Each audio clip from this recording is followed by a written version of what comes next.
everyone, this is Dr. Eduardo Patrick Beltran. I am an internist, dermatologist, integrative functional medicine doctor. I also do research, and I'm also a vitamin D expert from Brazil. Today's presentation is going to be on vitamin D receptors. We will be talking about what the Vdr Renewal Through Anti-inflammatory Diet is about. This is a concept that I've developed and I've described in the medical literature. It is a contributing cause for autoimmunity, and also one of the main reasons why a lot of patients have vitamin D resistance that I have been able to observe throughout the years. So let's go ahead and begin, and I hope you enjoy this presentation. So as I said, I am an internist. I've worked many years in the intensive care unit. Here I was able to appreciate many different diseases, and usually when we're in the intensive care unit, we do a lot of monitoring and try to compensate different systems, the cardiovascular system, infections, and infections is a very big one because a lot of the patients that do end up coming to the intensive care unit have a very serious form of an infection known as sepsis or bacteremia or septicemia, and a lot of complications arise from this. So it really helped me a lot to get a very good understanding of how infections actually do have a very profound effect on how the immune system plays out. So I was very interested in the field of microbiology and infectious diseases as well. And since I noticed that a lot of these patients that were in the intensive care unit, one of the things that I would do is actually examine the skin, and I would notice that a lot of these autoimmune diseases and infections would actually have a clinical manifestations at the level of the skin. So infections, play out a humongous role in the way how our immune system plays out. And this led me down the road to specialize in the second field, my second specialty, which is dermatology. And I started to learn about more of how these autoimmune diseases express themselves at the level of the skin. It's a very fascinating field. And the more I dove into this, I ended up discovering the field of the microbiome, an area that I dedicate a great portion of my time trying to fix in a lot of these autoimmune patients. So having that said, let's go ahead and begin. Before we start talking about this presentation, if you have not seen this video, I highly suggest you do. It's called Mechanisms of Autoimmunity. You'll be able to find it on my channel. There's the link right there so you guys can check it out. All you gotta do is just put Dr. Eduardo Beltran, Mechanisms of Autoimmunity, and it should pop up.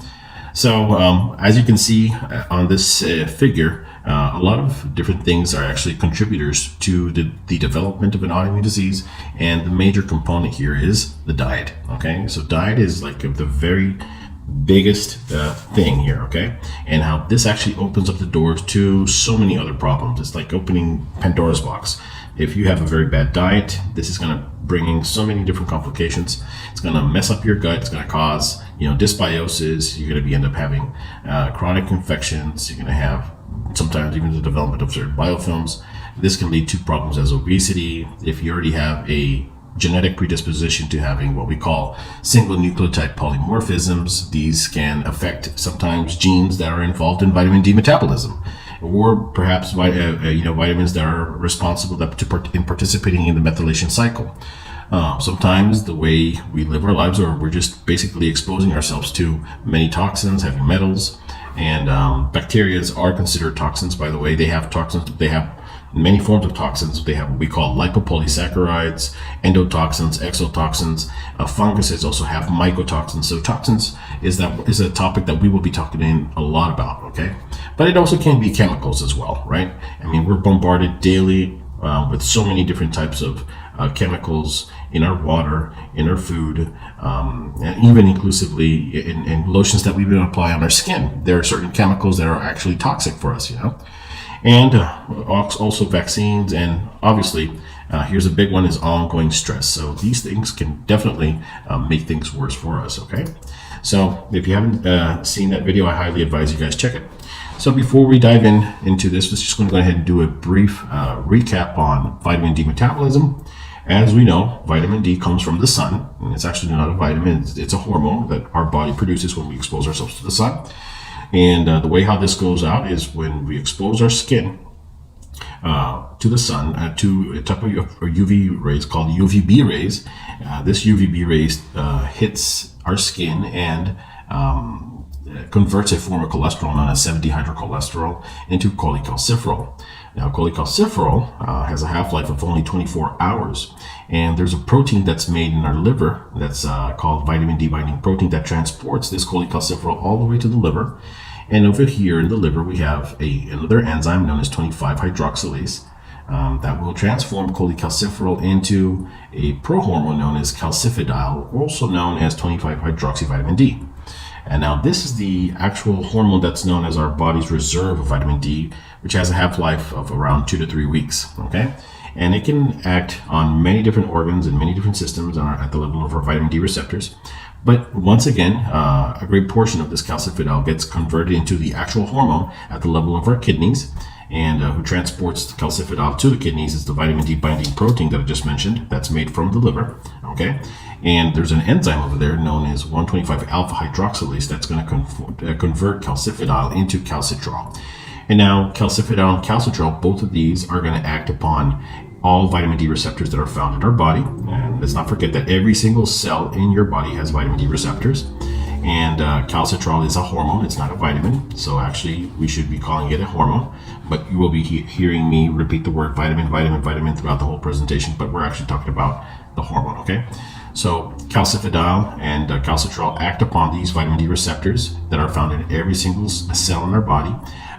Sometimes when there is the need of utilizing calcifidiol as the vitamin D metabolite to be able to transform it into calcitrol. This can happen in our immune cells. We have certain immune cells that have that capability, and certain cells in our bodies that have that capability of having their own intrinsic intracellular converting enzyme. They inside the cell itself, in the intracellular liquid, we have that 125-alpha hydroxylase that can actually transform calcifidiol into calcitrol. This eventually forms what we know as the vitamin D complex, which will go down to the nucleus, and it will upregulate transcription and then translation, so we can go ahead and make proteins, enzymes, or whatever the body requires, okay? Now, something that I need to denote here is that calcitrol has a half-life of about 2 to 3 hours, depending on the medical literature that you read, but it's a very short half-life, okay? So this is one of the main reasons why we have to be taking vitamin D on a daily basis, okay? Let's not forget that vitamin D is also a liposoluble vitamin, so it gets built up in our fat, in our adipose tissue, and that's one of the ways where we can build up that vitamin D. And one thing I'd like to go ahead and say is that, obesity is a contributing factor for vitamin D deficiency, because the more heavier you are, the more adipose tissue there is, the more vitamin D you need to be able to saturate the body with it, okay? So, we just a brief recap here on how sometimes we might have a polymorphism affecting genes that can cause vitamin D deficiency. So as we can see over here, once again, UVB rays, convert 7-dehydrocholesterol that's found in our skeleton into cholecalciferol. Cholecalciferol is the vitamin D3 that we find in the supermarket or at the pharmacy, and this goes alongside with vitamin D binding protein to the liver. Here we have a gene known as CYP2R1 that upregulates an enzyme known as 25-hydroxylase, which is going to convert cholecalciferol into calcifidiol, or also known as 25-hydroxyvitamin D. This form of vitamin D is the major form that's measured amongst physicians. Okay, usually they just measure this, and sadly they should be measuring both actually. And then there's a reason why I will explain. Okay, so calcifidiol goes to the kidneys. Once again, vitamin D binding protein does that, right? And this gets converted into calcitrol. Now there's an enzyme that converts this, I just said, like the 125-alpha hydroxylase, but this is upregulated thanks to this gene known as CYP27B1. So whenever you're born or you have this polymorphism that affects this gene, and you do not make adequate amounts of this enzyme, or it's a defective enzyme, what's going to happen is that, let's say if you're taking 10,000 international units of cholecalciferol, and you make 10,000 equivalent of calcifidiol, but all of a sudden when you reach to calcitrol, it's supposed to be 10,000, 10,000, 10,000, but here you make only 1,000. So that means that you have a problem in the conversion of the vitamin D metabolite, causing you to be vitamin D deficient. So polymorphisms can be a big contributor, and this is why it's important not only just to measure calcifidiol in the blood, but also to measure calcitrol. Okay. Now we can also have polymorphisms of these receptors. Some people are actually born with a defective gene where they upregulate vitamin D receptors that do not have a very good affinity for the vitamin D metabolite, okay? And that is a form of vitamin D resistance. So you can have vitamin D resistance because you have problems in the conversion of it. You can have vitamin D resistance also in the transport of it. You can have polymorphisms affecting this gene. You can have polymorphisms affecting the vitamin D receptor, so that causes less affinity with the vitamin D metabolite. And these are all reasons by which the Coimbra protocol, which is a protocol that was developed by Dr. Cícero Coimbra in Brazil. He was a pioneer in this fascinating field of high-dose vitamin D therapy, which has helped thousands of patients around the world in being able to compensate these polymorphisms by increasing the dosage to be able to saturate these vitamin D receptors. Anyways, as I just mentioned, so this vitamin D metabolite, once it binds with its Vdr, vitamin D receptor, it's going to form what we call a Vdr complex that goes down to the nucleus. It's going to upregulate transcription. But if we have a vitamin D deficiency or vitamin D resistance, we're not going to have as much amount necessary of vitamin D. And this is going to downregulate transcription, downregulate translation that the cell needs. And whenever we have a decreased transcription, this leads to an elevated ATP pool. So transcription is an energy-intensive process, and reduced transcription is likely to also decrease translation, which consumes even more energy. So this means that the cell has to work more to be able to compensate its metabolic demand. So therefore, reduced transcription affects overall cellular energy status and eventually all cellular function as well. So this basically means that the cell, if it has problems with these vitamin D metabolites, or you're not getting enough of it, or you have a certain resistance to vitamin D in general, transcription is going to be affected. This is going to make the cell have to overwork itself. So this is why we get an elevated pool of ATP. Now, heading into what we call intestinal hyperpermeability, you might know it as leaky gut syndrome, increased gut permeability. There are many different names, but they're all basically the same. It's just there's an increase in the permeability of certain molecules, proteins, toxins that are getting into our body and which are causing an overwhelming reaction against our immune system, which is basically found in our gut. Let us not forget that basically 80% of the whole immune system is localized at the gastrointestinal level. So a great portion of energy is dedicated to maintaining your immune system working functionally well in the gut. And if we have problems that are affecting, for instance, our microbiome or the gut lining or the tight junctions, you will be having more interaction with the immune system, which is eventually going to cause an overwhelming of your immune tolerance. So let me go ahead and start off here. Let's say we have a lectin, in this case, such as gluten. We know that a lot of people consume foods that have gluten, which is found in wheat and barley and rye and oats. So gluten has two prolamins. One is known as gliadin and the other one is known as glutenin. Gliadin has a very high ability of being able to be absorbed by these enterocytes, and once gliadin binds and goes into the nucleus, it's going to upregulate a new protein known as zonulin. This is zonulin right here, and this over here, this structure that we're seeing here in purple, these are our tight junctions represented by two different types of proteins known as claudins and occludins. So this zonulin, once it gets upregulated by the presence of gliadin, is going to go and it's going to bind with the tight junction. It's going to break that bond that's found between these two proteins. So now when that happens, all of a sudden you see these are our microbes, these are our gram-positive, gram-negative, our rods that are part of our microbiome. Now we have an increase in the permeability between these cells, and now all of a sudden these toxins, also known as lipopolysaccharides, they're able to get through and interact now with our immune system.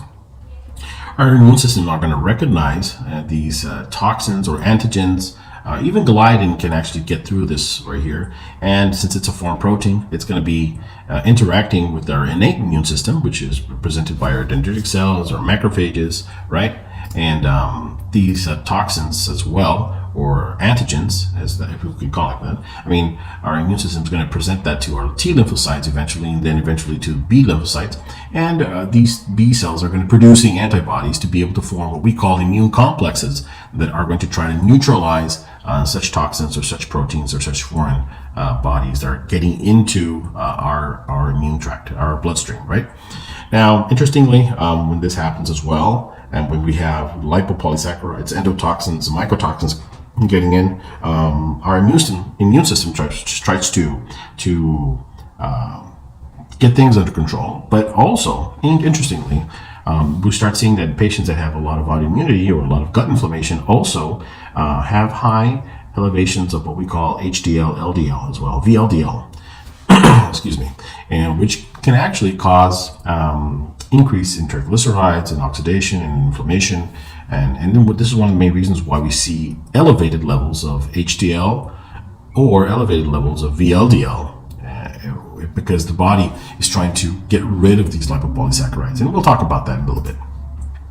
So the gatekeepers are basically the tight junctions that we have in our body, right? And a lot of things can actually affect these tight junctions. Anything that causes inflammation or chronic or acute inflammation is that affects the gastrointestinal tract, such as inflammatory bowel disease, IBS, IBD. There we go. Infections can cause all these problems. And that's going to increase the permeability because these tight junctions are getting compromised, as you can see right here. See, another thing that can actually cause that is oxidative stress. High levels of oxidative stress can cause rupture or damage to these tight junctions, and that increases also the intestinal permeability. And as I mentioned before, infections such as bacteria, viruses, funguses, parasites, these can also damage directly the tight junctions. Sometimes also nutrient deficiencies. This is a very important one. A lot of people are vitamin D deficient. More than 80% of the whole population in the world has vitamin D deficiency or insufficiency, depending on each region, depending on the geographic location, Basically, very few people are getting enough sunlight throughout the day. There are people that rarely get sunlight throughout their whole life, so we're vitamin D deficient. And as we know, if we can go back up and remember what I was just mentioning about the upregulation of zonulin, vitamin D, when we have adequate amounts of vitamin D, the enterocyte, the nucleus of the cell, when it has adequate amounts of vitamin D, it downregulates the production of zonulin. So if we don't have zonulin being made, those tight junctions are going to be more preserved and the integrity is going to be kept in place. Now, zinc is an important nutrient because it helps in the production of mucin by the goblet cells, and as a cofactor for the production of mucin.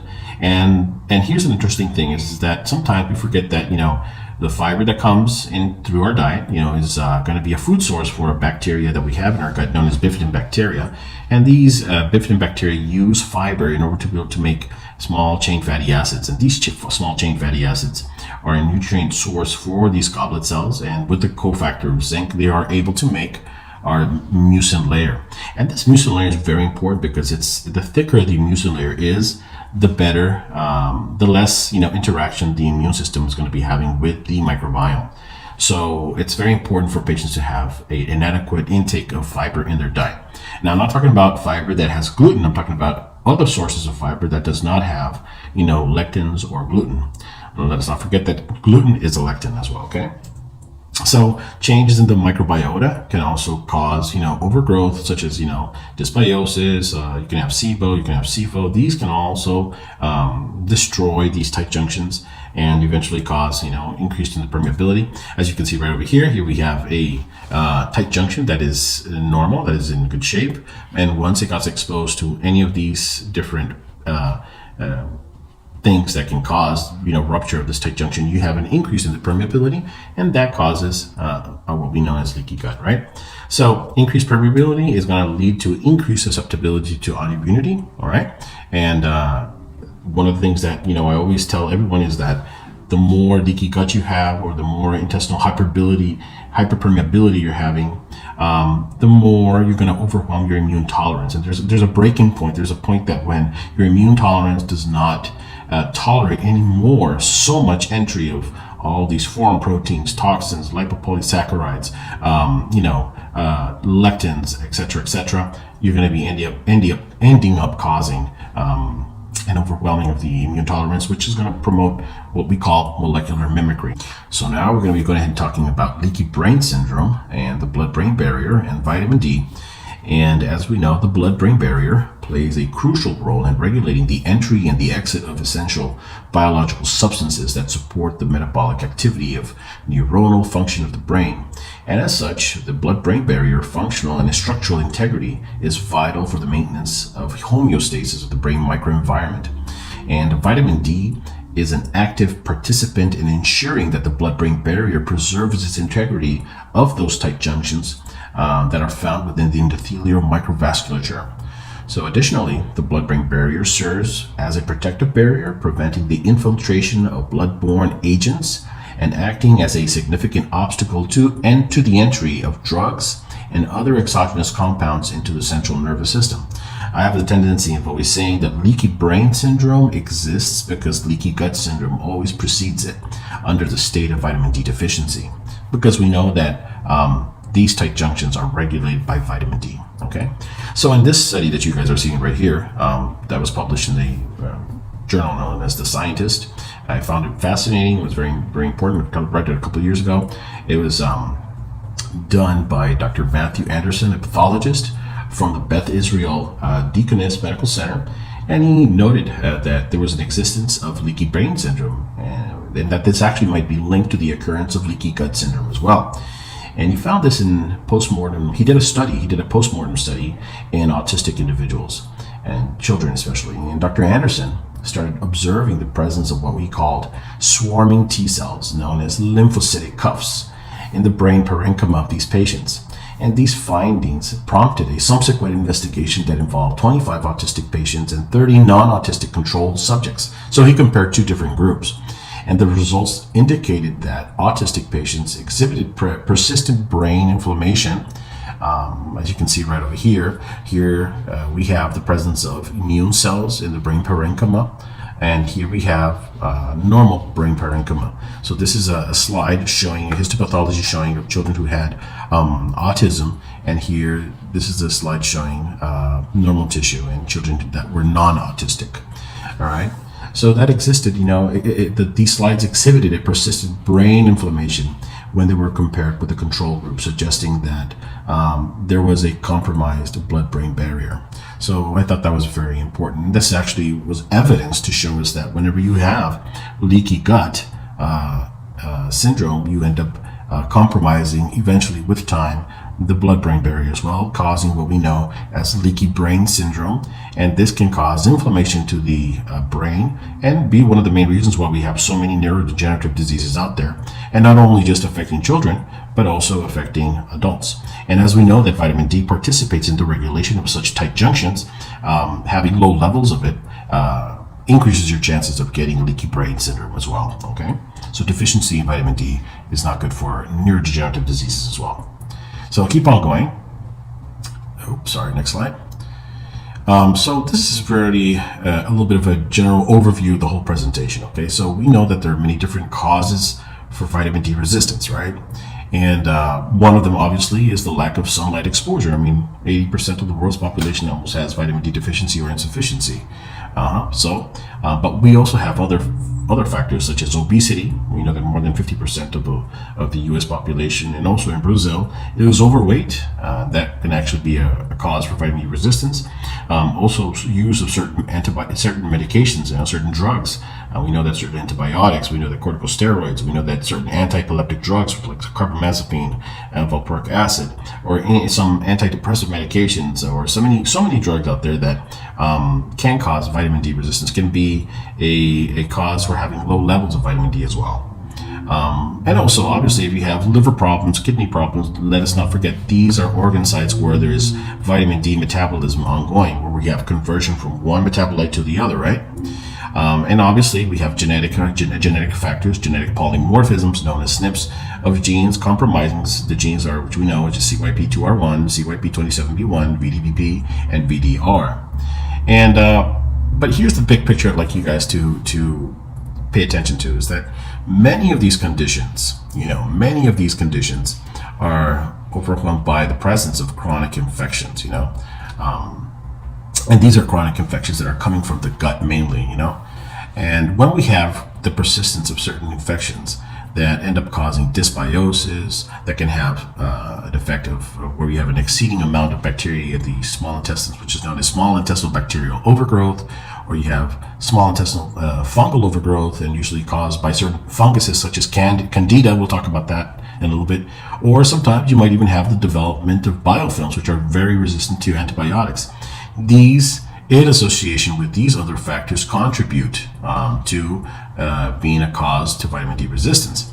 But I'd like to speak now specifically about these chronic infections, because these chronic infections can also be a reason for the downregulation of vitamin D receptors. And I'll show you how that actually happens.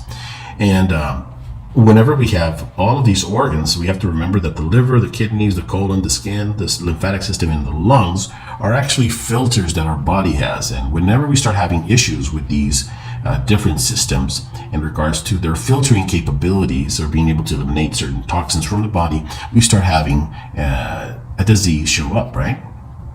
So these endotoxins, also known as lipopolysaccharides or exotoxins and mycotoxins, they have a tendency of downregulating vitamin D receptors, and also they can actually upregulate 24-hydroxylase, which is an enzyme that degrades vitamin D, calcitriol. So this leads to not only a vitamin D receptor problem expression, but it also can facilitate the degradation of calcitriol. So this obviously is going to go ahead and promote what we know as autoimmunity, and it's a very big problem. So let's go ahead and talk now about what lipopolysaccharides are. Okay, these are also known as endotoxins. So as the definition says, lipopolysaccharides are large complex molecules composed of lipids and carbohydrates that are actually found in the outer membrane of many types of bacteria. They can act as endotoxins, and they can stimulate the immune system to produce an inflammatory response. We're actually going to go ahead and down and see how that happens, which can be harmful to the host. Lipopolysaccharides are also important for the structural integrity of the bacterial cell wall and contribute to its permeability and resistance to antibiotics. So that's one of the main reasons why certain bacteria are actually resistant to certain types of antibiotics that are prescribed by physicians. So now let's take a look at the cell wall of these gram-negative bacteria. Let's take a look at where these lipopolysaccharides are located and how they're conformed. Let's look at their structure now. So here, magnifying the cell wall, you can see here we have the bacterial DNA. We have this portion over here known as the inner membrane. Here we have the peptidoglycan layer, and here we have the outer membrane. And as you can see, we have this portion right over here, this one here, and right over here. These three represent the lipopolysaccharide, the endotoxin itself, okay? What causes so many problems in patients. So this portion right over here is known as the core polysaccharide, this right over here, the middle one.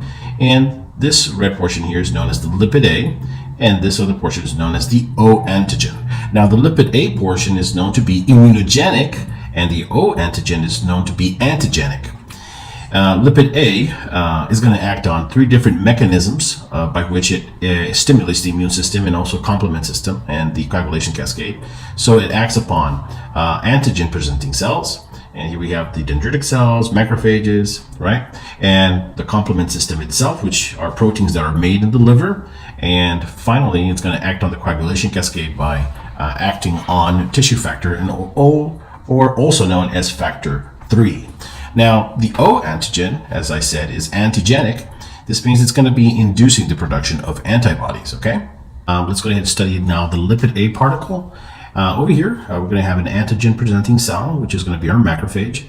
And here we have our toll-like receptor 4 and the CD15 receptor that's found on the surface of this innate immune cell. And the lipid A particle is going to go ahead and bind to these receptors, and it's going to upregulate the production on behalf of the macrophage when producing some pro-inflammatory cytokines. And here we can mention interleukin 1, interleukin 6, and tumor necrotic factor alpha. All right, and as well nitric oxide. Now, these cytokines, these pro-inflammatory markers, they're going to go ahead and they're going to travel all the way to the brain. And we have a region in our brain known as the hypothalamus, which is responsible for many different things, but one in particular is the regulation of the temperature of the body, which is a thermal regulator. And over here, when we are exposed to such interleukins, such as IL-1 and IL-6, that's going to cause fever. And fever, as we know, causes increase in the heart rate and also increase in the blood flow, with the main function of being able to redistribute, neutrophils and, immune cells to different parts of the body where there's an ongoing infection, right? And now this also causes vasodilation, and at the same time causes increase in the permeability of these blood vessels. and with the intention of facilitating the migration of certain immune cells to the place or the area where the infection is ongoing, right? And now let's not forget that nitric oxide has a very potent vasodilatory effect as well. And this is going to lead the patient to a process known as the inflammatory pathway. All right. Now, if this such infection persists by the presence of ongoing gram-negative bacteria that have a lot of lipopolysaccharides, they can do a lot of harm. And one of the things that happens is, for instance, if there's a lot of overwhelming of the system with this lipopolysaccharide, especially this lipid A particle, here we have our blood vessel, a normal blood vessel. It's going to cause vasodilation, right? As we said, and this vasodilation is also going to increase the permeability in these blood vessels. So now blood that's supposed to be inside this blood vessel, not only is it going to be leaking, it's actually going to be building up in the this plasma fluid. It's going to be building up in the interstitial place, causing a low volume of blood in the intravascular space of this blood vessel. And that causes a condition known as hypotension. Now, if this infection persists long enough, this hypotension can actually end up affecting end organs. And this can be causing damage to the kidneys, to the heart, the lungs, the liver itself. And, with time, this actually can evolve into something that's very severe, known as multi-system organ failure. And eventually, this is something that we see very typically in patients who have septic shock or septicemia. All right. And one of the main reasons why patients that are in the intensive care units, we put them on, vasopressors such as catecholamines, norepinephrine, dopamine, dobutamine, all these catecholamines with the intentions of being able to, cause vasoconstriction and elevate this blood pressure, right? Because we don't want to have low perfusion, low oxygenation to these end organs, which are the kidney, the heart, the lungs, and the liver, and including also the brain. All right. Now, so these lipid A particles can do a lot of damage, all right? But guess what? They also have a high affinity for blocking vitamin D receptors. It literally blocks the upregulation and expression of VDRs on the surface of these innate immune cells. And not only the innate immune system, but also the adaptive immune system and every single cell that we have in our body, all right? Let us not forget that our body has every single cell in our body has vitamin D receptors on their surface, right? Now, by doing this, what happens? You just basically are now immobilizing the cell from being able to do what it's supposed to do, okay? Now, let's not forget, these microbes have been around for millions and millions of years, long before humanity existed. So they are very smart. They have evolved through millions of years to be able to, evade the immune system in one way or another. And but thankfully, we have antibiotics, and they have been saving many, many lives.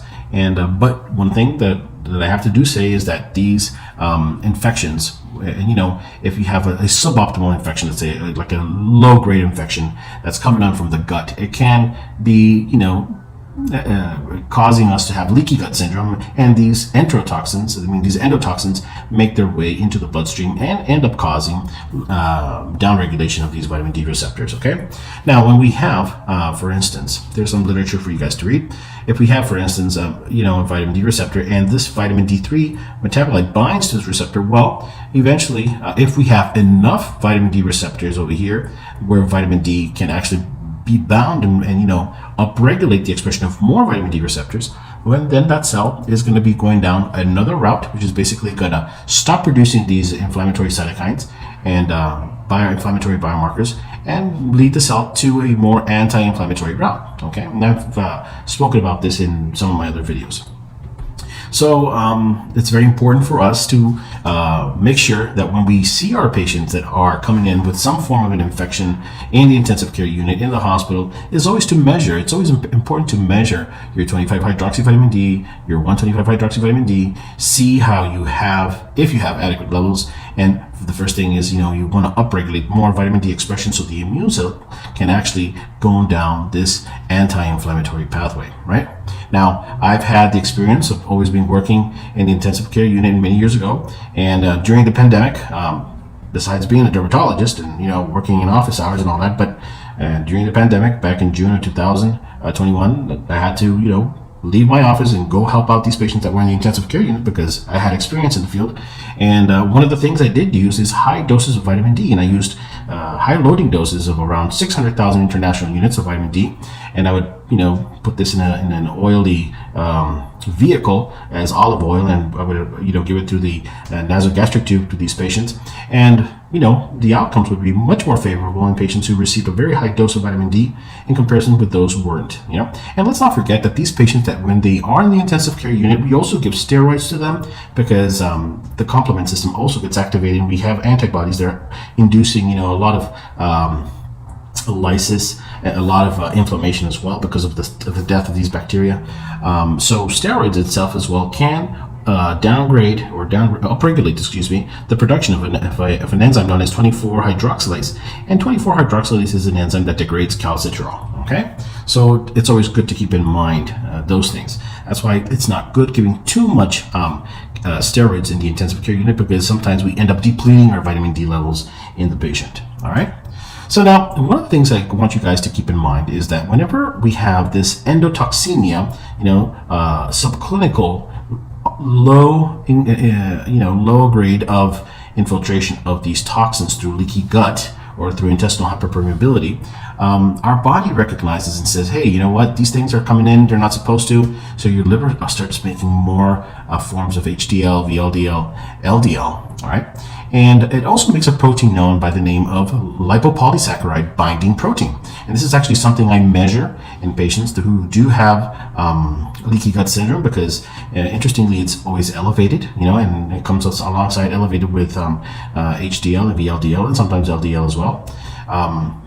So lipopolysaccharide binding protein basically binds to this lipid A particle, and it takes it all the way to the HDL particle, okay? So the lipoprotein, high density lipoprotein.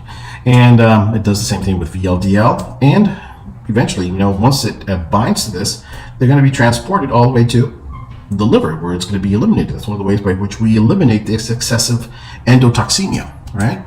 And with time, that's one of the ways how we make sure that we don't get overwhelmed with too many lipopolysaccharides or endotoxins circulating in our body. It's a mechanism by which our body defends us from not getting sick. All right. I actually published an article back in June 2021 where I spoke about using high doses of vitamin D3 in the intensive care unit. I gave high boluses of 600,000 international units. Somebody perhaps might have read my article or not, but it was something that I did, and I saved a lot of lives, and it's something that, unfortunately, it's not widely accepted amongst, the medical staff.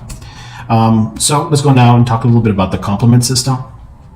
The complement system is very important because it's a way by which our body utilizes certain proteins that are made in our body to be able to kill off bacteria, right?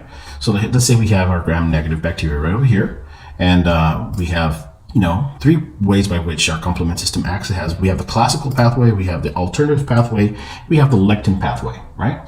And let's say we have an antibody here, right, that has bound to the surface of this bacteria, and all of a sudden, our proteins, our complement system, which are a series of proteins, are going to start building up on top of each other until they form what we call a AMC, or a membrane attack complex, which is going to form a pore and basically destroy the cell by making pores on the surface of the cell wall of the bacteria. Now, by doing this at the same time, it starts liberating, this complement, it gets activated, but at the same time, it releases some debris, I guess you could call it like that, some leftover complement known as C3A or C5A. And these leftover complements sometimes can be a little bit of a problem because they're going to act upon mast cells and basophils, and we know that these cells are cells that produce histamine. Now, we know that histamine is a very important, substance in our body that's necessary for many different things, for the production of, hydrochloric acid in your stomach, regulation of the peristaltism of the gut, neurotransmission, all those things. But when we have too much histamine, it becomes a problem, and this causes vasodilation, increases permeability of blood vessels, causes hypotension. Once again, we are back to the same problem, right? And even in some patients who have histamine intolerance, it actually causes even anaphylactic shock, okay? So this is going to cause what? Hypotension, because there's going to be loss of blood volume inside of the intravascular space of the blood vessel, and there's going to be increased accumulation of interstitial fluid in the interstitial space, causing edema in some of our patients. Now, C3A and C5A are going to act upon the neutrophils as well. This is going to increment the production of certain cytokines, which promotes more inflammation.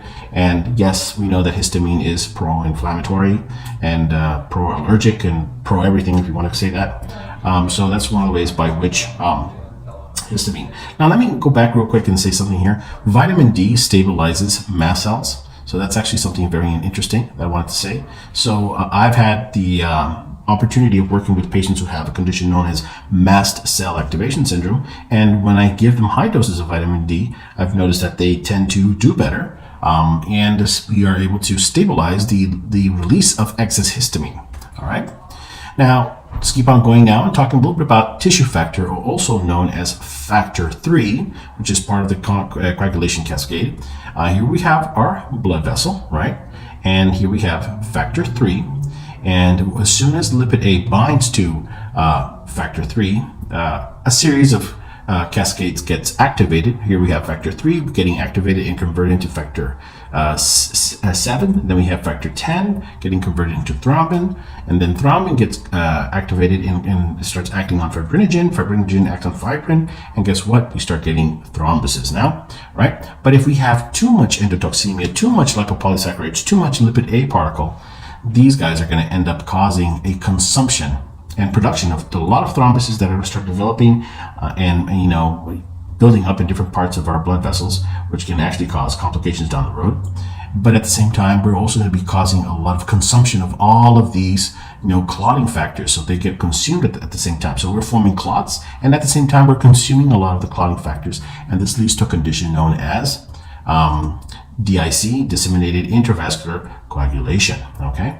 Now, interestingly, when you give calcitrol or vitamin D, or any form of vitamin D, guess what? It acts upon factor 3 by inhibiting it, and then you inhibit the whole cascade of conversion. So you're actually preventing the production of the consumption of such clotting factors or the formation of blood clots, and avoiding the grave complication of DIC. So one of the major reasons why I also give high doses of vitamin D in the intensive care unit. There's an article that you guys can go ahead and read. It's actually kind of interesting. So yeah, now let's go ahead and talk about lipopolysaccharides and vitamin D receptors. There's now evidence, that lipopolysaccharides can interfere in the function of vitamin D receptors by blocking their activity. When LPSs bind to toll-like receptors 4 on the surface of immune cells, they activate a cascade of intracellular signaling pathways, which are, here we have MYD88 dependent pathway, TRIF dependent pathway, which end up acting and activating transcription of NF-kappa B, and NF-kappa B upregulates the production of pro-inflammatory cytokines such as interleukin-1 beta and tumor necrotic factor alpha. So here we have our lipopolysaccharide. It's binding to our toll-like receptor 4. This upregulates MYD88 TRIF dependent pathway. We upregulate the production of NF-kappa B. NF-kappa B stimulates the production of interleukin-1 beta and tumor necrotic factor alpha. This causes what now? Inhibits the production or expression of vitamin D receptors, right? So voila, here we have a decrease in the expression, vitamin D expression. So all of a sudden a cell does not make any more vitamin D receptors. And here we're left with only very few vitamin D receptors found on the cell wall. And so the overall is that these toll-like receptors 4 pathway activated by the LPS's endotoxins down-regulate vitamin D receptor expression and activity, and also impair the immune system's ability to respond to such pathogens. So now here we have calcitrol or calcifidel binding to these receptors, but you have to have a certain amount of it, a certain amount of these vitamin D receptors that are free to be able to bound to the vitamin D metabolite to be able to actually induce the cell to do what it's supposed to do. But when we don't have enough of these vitamin D receptors, the cell just decreases the amount of transcription and translation, and in other words, the cell just decreases its cell function, which leads to a compromised immune system, increases inflammation, and increases the risk for autoimmunity. Okay, so now let's talk about mycotoxins and vitamin D receptors, because they do kind of the same thing what lipopolysaccharides do. Mycotoxins, as we know, are toxic secondary metabolites produced by certain fungi, which can be found in foods. Some mycotoxins have been shown to downregulate vitamin D receptors through many different mechanisms. And here we can mention, for instance, one very famous alpha toxin known as alpha AFB1 toxin, and which is a very potent, carcinogenic mycotoxin produced by Aspergillus fungi, and by the way, which downregulates the expression of VDR. And we're talking about the expression of VDR in the hepatocytes. Now, here we have another toxin known as ochratoxin A, or also known as OTA, which is also a mycotoxin produced by Aspergillus and Penicillium fungi, and they also downregulate the VDR expression. So, and these are found in the human kidney cells. So now here we have two organ sites, which basically are responsible for vitamin D conversion. Now we have another mycotoxin known as deoxynivalenol, DON, also known as vomitoxin, which is produced by a fungus known as Fusarium fungi. And this activates a pathway known as NF-kappa B pathway that we just spoke earlier about, and induces or it inhibits the VDR expression activity. And here we have for the famous Candida or Candida albicans, also known as Candida lysine, which is a spore-forming toxin. And it does exactly the same thing, which basically induces the production of certain pro-inflammatory cytokines, such as interleukin-1 beta, tumor necrotic factor alpha, which ends up down-regulating the expression of vitamin D receptors, right? So the overall is that mycotoxins can down-regulate vitamin D receptors through different pathways. One is known as the AHR pathway, and the other one is the NF-kappa B pathway, which affect our immune cells, calcium homeostasis, and bone health as well, right? But basically they promote inflammation in general. So here we have our lipoproteins that we just mentioned. Here we have the HDLs, VLDLs, right? And also LDLs. Such lipopolysaccharide binding proteins, or HDL, VLDL, or LDL, play an important role in the clearance of these endotoxins, which are components of the outer membrane of gram-negative bacteria, and they can trigger an inflammatory response and cause sepsis. So the mechanisms by which these lipoproteins eliminate endotoxins include binding to them. And the protein that facilitates this initial binding is the lipopolysaccharide binding protein, okay? As I just mentioned earlier. Another way by which this happens also is by transported by clearance, because once this lipopolysaccharide or this endotoxin is bound to these LDLs and VLDLs and ALDLs, is that they just basically transport them to the liver, and there will be a clearance done by the macrophages that are found in the liver, right? And finally, there is a modulation and an immune response. We know that these lipoproteins can modulate the immune response to endotoxins by interacting with immune cells and regulating the production of pro-inflammatory cytokines. HDL has been shown to inhibit the production of tumor necrotic factor alpha and also interleukin-1 beta, which are key mediators for the inflammatory response to endotoxins. So let's look at the big picture now, so you guys can have an idea of what's actually going on. So here we have a patient who has, a chronic infection. It can be dysbiosis, it can be small intestinal bacterial overgrowth, it could be fungal overgrowth, you can have the presence of a biofilm. This is going to cause leaky gut syndrome. You're going to have the entrance of now these endotoxins, mycotoxins that we just discussed about. We're going to have your, HDL, VLDL, LDL participate and try to be doing that clearance, and also with the help of the lipopolysaccharide binding protein, try to get rid of this through the liver. But eventually, if this doesn't happen in adequate amounts, guess what happens? We activate the NF-kappa B pathway. This is going to make more interleukin-1 beta, tumor necrotic factor alpha, which basically is going to downregulate the expression of vitamin D receptors, right? And it's going to basically affect the way how our immune cells work. And if you are one of those patients who does have, polymorphisms, vitamin D polymorphisms, also known as SNPs, in regards to your vitamin D genes, added on as a problem, besides having this chronic infections, oh yes, most definitely this will affect the way and how your immune cell works, or how your immune system is going to function. So there's going to be a loss of immunologic tolerance, okay? Which eventually ends up causing what we have known as molecular mimicry, and this is going to cause the development of autoimmune diseases, okay? Now, having in mind, so one of the reasons why I like to talk about pregnancy is because pregnancy is a condition that sometimes in some individuals, some women, are very prone to developing autoimmunity. We know that pregnancy increases the risk for autoimmunity. And interestingly is when you look at vitamin D levels in women, especially when we're looking and measuring calcitrol and we're looking at 25-hydroxyvitamin D, we see that calcitrol is extremely elevated, and that's because, the placenta of the baby, enhances the expression of the conversion of calcitrol fivefold. So there's a very high increase in the production of calcitrol with the intent of protecting the mother from not developing gestational diabetes, not developing, gestational hypertension, preeclampsia, or any form of autoimmunity that might, cause the production of antibodies that actually might be attacking the fetus, So it's a mechanism of defense, right? And if you have, chronic dysbiosis, SIBO, SIFO, biofilms, and you are pregnant and you have added on to that, vitamin D polymorphisms, you got to watch out, because it can most definitely make you more predisposed to developing autoimmunity or complications during pregnancy. All right.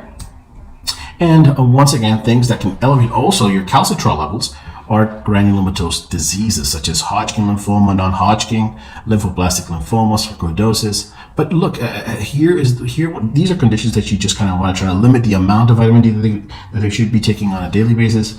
But if you look at the literature, it kind of shows you that a lot of these diseases have a chronic infection background, you see? And what I always say is that it's very important to pay attention to all of the filters that we have in the body, which are the skin, the kidneys, the colon, the liver, the lymphatics, the lungs. If we pay attention and we're making sure that every single filter that we have in our body is functioning correctly, the body doesn't have any complications, right?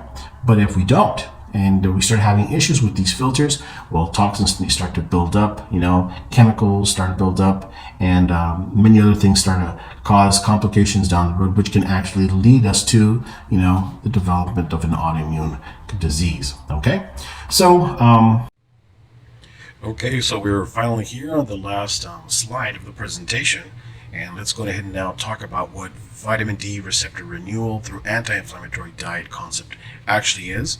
So as we saw in our last slide, when we have chronic infections such as dysbiosis, SIBO, SIFO, and biofilms, these can easily end up causing a downregulation of the vitamin D receptors at the level of our immune cells. But now if we put our patient on an anti-inflammatory diet, and when I talk about anti-inflammatory diet, we're talking about a diet that's free of gluten, free of lectins, free of dairies, and free of sugars. And sometimes it might be necessary to actually put them on a low food maps diet. And also, if it's a patient that has histamine intolerance, you might want to go ahead and put them on a low histamine diet as well. So you have to kind of limit the amount of food that these patients get. And eventually, with time, you start seeing that as soon as we start, treating this, the amount of infection or dysbiosis or the amount of bad bacteria starts reducing. What we call our intestinal hyperpermeability. So leaky gut syndrome starts getting better because we're reducing the intestinal hyperpermeability. So as we reduce the intestinal hyperpermeability, we're reducing the entrance of lipopolysaccharides, which are the endotoxins, and also mycotoxins. And eventually, this should be reducing also the production of NF-kappa B, interleukin-1 beta, all the whole cascade that ends up causing downregulation of these vitamin D receptors, right? But now if we still see, and this is one of the things I've seen, I put patients on high dose vitamin D therapy, put them all also on an anti-inflammatory diet, and sometimes it's just great, they start just getting better. But sometimes we just have one of those patients that basically has a very disturbed, gastrointestinal tract that has the microbiome has just gone haywire. There's a lot of dysbiosis, a lot of SIBO, a lot of fungal infection like Candida, or sometimes these patients actually have really severe biofilms building up in different parts of the body, and it just makes it very hard, okay? Now, and it doesn't necessarily need to be in the gut. Sometimes you can actually have biofilms located on implants. I've seen a case where there was a lady who received an implant for her hip, and guess what? She had a chronic biofilm infection that was causing an osteomyelitis, and this biofilm was resistant to antibiotics. It was just making things worse. Once we put her on a herbal antibiotic, and we were able to reduce that biofilm, guess what happened? she started to get better, right? So sometimes when we have those patients that are doing high-dose vitamin D therapy, we're trying to compensate those SNPs. We put them on an anti-inflammatory diet, but they still are producing that NF-kappa B and all those pro-inflammatory biomarkers that are downregulating those vitamin D receptors. We end up having to really treat the microbiome, treat this dysbiosis, the SIBO, the SIFO, or the biofilm, and we have to use herbal antimicrobial herbals. Here, there's a whole bunch of them. There's more than 200 different varieties of herbs that you can actually use as antibiotics. Here we have oregano oil, berberine, licorice, garlic clove. I mean, you name it. There's a whole bunch of these over here, you know. And believe it or not, when we start using these antimicrobial herbs, then we start noticing that we're actually reducing the production of NF-kappa B, which eventually will allow for now the upregulation of new vitamin D receptors. And these vitamin D receptors eventually, through time, will be able to express themselves on the surface of these immune cells. And eventually, with our therapy that we were doing with high-dose vitamin D therapy, these metabolites will eventually bind to these receptors and will be able to upregulate transcription, translation, and promote good health and promote good cell function. All right. And now the changes that we see, and in order for us to be able to see these changes, this takes around about 90 to 100 days. So we have to tell our patients to be patient, and that's one of the things that sometimes, you know, patients just become a little bit impatient. Okay. So that's basically it, you guys. All right. A book I would really like to recommend. This is a book that I use. You know, it's helped me a lot to be able to, you know, do my own research and get to know a little bit better all of these different herbs that are out there, you know.